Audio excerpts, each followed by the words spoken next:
bus rumbled down the long dirt road, sending up clouds of dust as it wound its way through the towering pines. Inside, a group of kids, some buzzing with excitement, others staring out the window with quiet apprehension, waited for their summer to begin. Jeremy Harper, 12 years old and already convinced he'd outgrown summer camp, sat with his arms crossed in the middle row. His friend, Tyler, a scrawny kid with a mess of freckles, chattered non-stop about everything from archery to the rumored ghost stories of Whispering Pines. Jeremy only half listened, rolling his eyes at the mention of ghosts. "Did you hear about the Whispering Girl?" Tyler asked, lowering his voice. Jeremy sighed.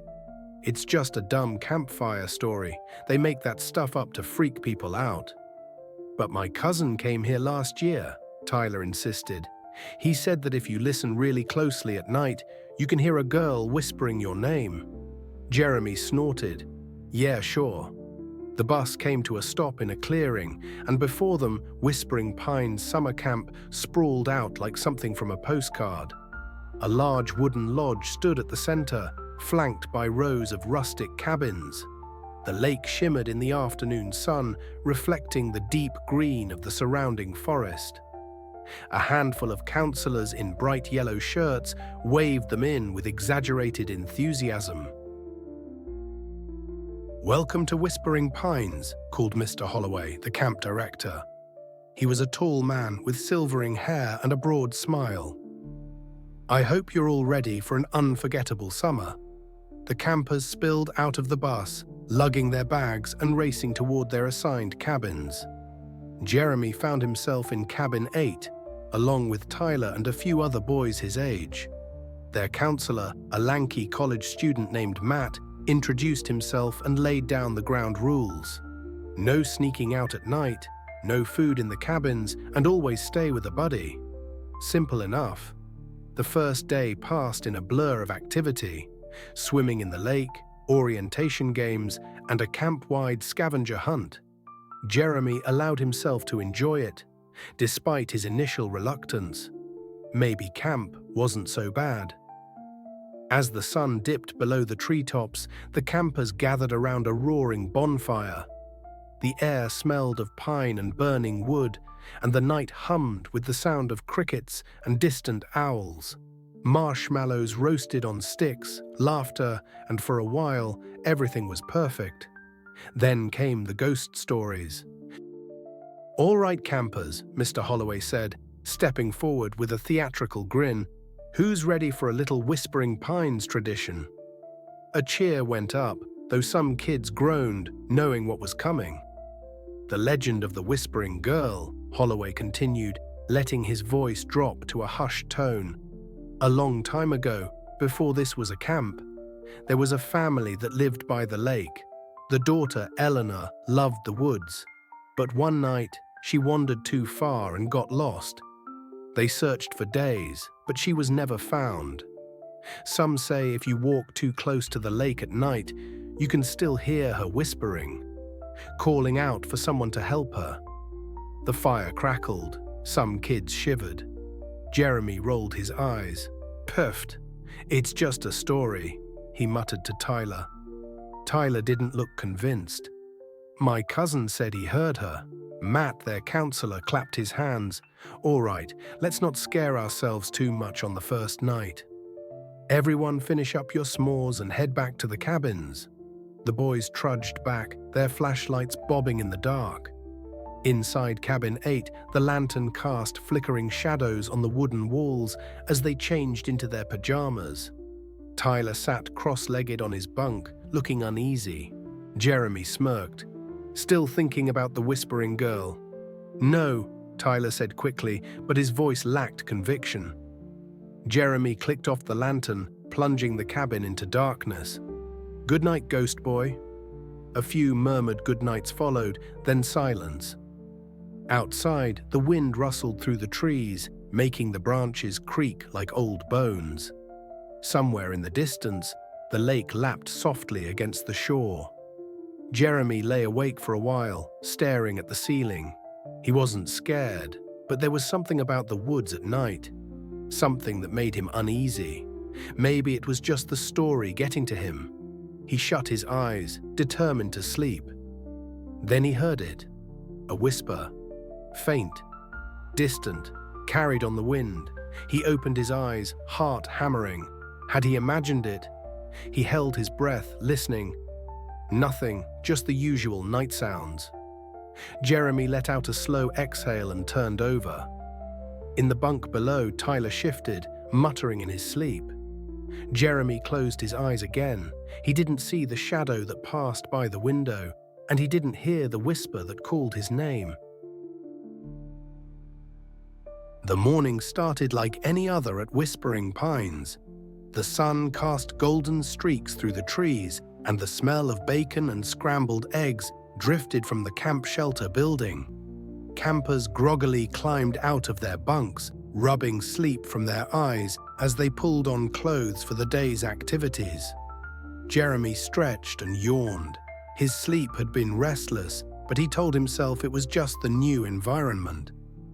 Tyler was already up, tying his sneakers with an expression that seemed off, like he hadn't slept well either. "You hear anything weird last night?" Jeremy asked casually. Tyler hesitated, then shook his head. "Nah, just the wind." Breakfast was noisy and full of energy, with kids chatting about the activities planned for the day. Archery, canoeing, and an afternoon hike were on the schedule. By midday, the sun was high and the campers spread out in different groups. Jeremy and Tyler found themselves on the lake, paddling a canoe under the watchful eye of their instructor. Everything felt normal, almost. During free time, Jeremy wandered near the tree line while other kids played soccer. He wasn't sure why, maybe curiosity, maybe something else. He glanced toward the lake. The surface was calm, reflecting the blue sky above, but just for a moment he thought he saw ripples where no one had touched the water. That night, after another round of campfire songs and stories, Jeremy lingered behind as the other boys headed back to the cabin. Something about the lake pulled at him. He wasn't scared, not really, but he felt drawn. Tyler caught up with him, nudging his arm. "Dude, let's go." Jeremy hesitated. "I just want to check something." Tyler frowned but didn't argue. They took a few steps toward the shore when a sudden breeze rippled through the trees. The whisper came again. Faint, almost playful. Jeremy turned sharply. "Did you hear that?" Tyler's face paled. Jeremy lingered a moment longer before following. He told himself it was nothing. The first child went missing on the second night. 12-year-old Jeremy Harper was last seen heading toward the lake after campfire songs. He told his bunkmates he was going to find the whispering girl. The counselors searched the woods for hours, calling his name. The only thing they found was his flashlight, half buried in the damp earth by the shore. The camp director, Mr. Holloway, assured the remaining campers that Jeremy had simply wandered off and would be found soon. But the whispers began that night. Soft, breathy voices floated through the trees, slipping through cabin windows like fingers curling around sleeping faces. Some kids swore they heard their names being called from the forest. Others heard distant giggles, the kind that made their stomachs knot with unease. 3 more children vanished by the end of the week. No broken branches, no footprints leading away. Just empty beds and the faint scent of lake water lingering in the air. The campers were terrified, but the counselors kept smiling, kept pretending everything was fine. One night, 13-year-old Olivia woke up in her cabin and saw her best friend, Mia, standing by the window. "Mia," she whispered. Mia turned her head slightly, her long black hair clinging to her pale face. But something was wrong. Her body was too still, her fingers twitching unnaturally at her sides. The moonlight caught her eyes, and Olivia's breath hitched. They were black. Not just the pupils, the entire eye, black and empty like the bottom of the lake. Mia raised one shaking arm and pointed toward the woods. "Come with me," she whispered. Olivia screamed.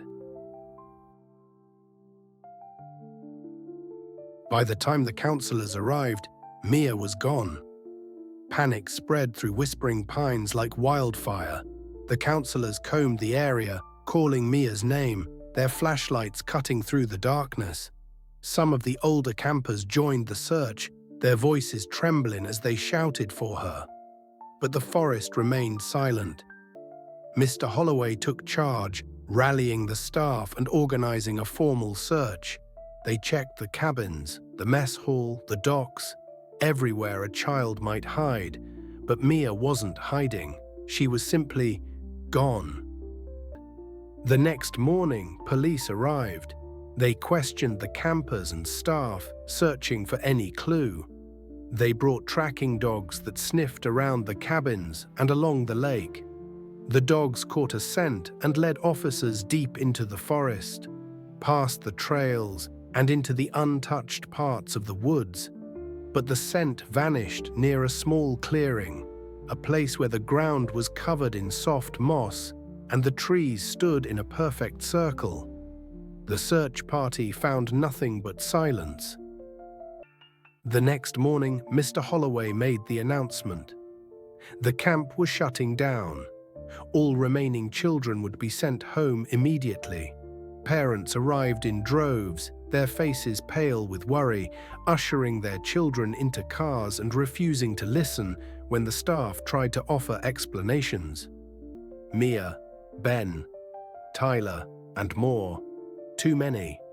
They watched the campers leave, their lips barely moving, whispering, calling, luring in the next ones who would come.